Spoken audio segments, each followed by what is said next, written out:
Živjo družba. 3 tedne smo imeli lepo vreme, sonce, a jaz berem tisti dan, ki je napolno oblačen. Ampak imam pa eno lepo hiško, ki si jo bomo danes tudi pobližje pogledali. Gremo.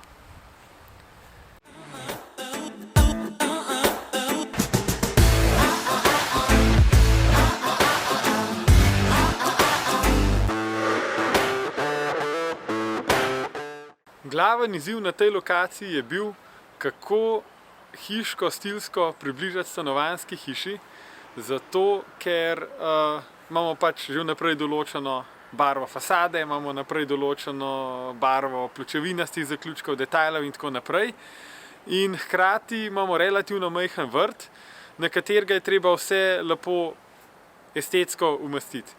In tukaj pri tej hiški smo naredili kar par takšnih drugačnih detajlov, recimo dali smo okna v barvi, kot so okna in vrata na hiši, zbrali smo obrobe v svetlo sivi barvi, detajle smo še vedno tudi kombinirali z macesnovim lesom, barvo fasade smo probali ujeti čim bolj podobno, kot je na stanovanjski hiši. In tale hiška je krasna za shranjevanje vrtnega orodja, je pa tudi izolirana, ima noter elektroinštalacijo, vse potrebno, da jo lahko uporabljamo tudi kot eno tako mini delavnico.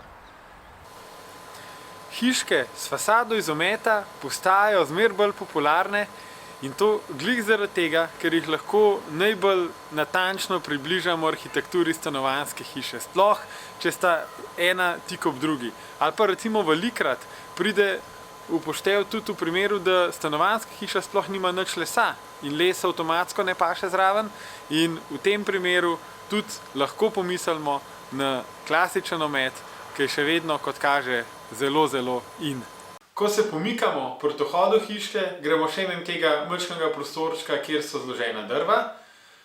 Potem v vrtni hiški noter imamo pa en tak lušten delovni pult, imamo osvetlitev, imamo vse v bistvu, kar rabimo za upravljanje svojega najljubšega hobija.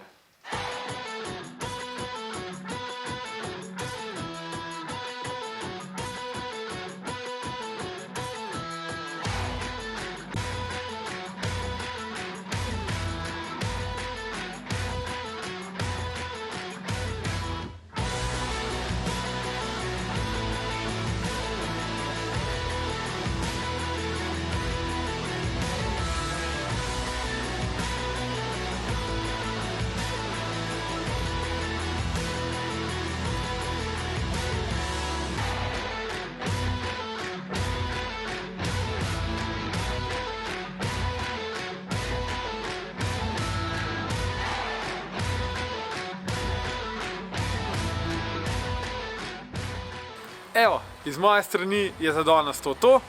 Počasi se bliža ta prava pomlad in na zalogi imam ful enih lepih projektov. Ta je bil za letos ta prvi, toliko da smo naredili tisto ta pravo otvoritev. Naslednjič imam pa še enih par zelo luštnih za pokazati. Ostanite z mano, se vidimo, čau, čau!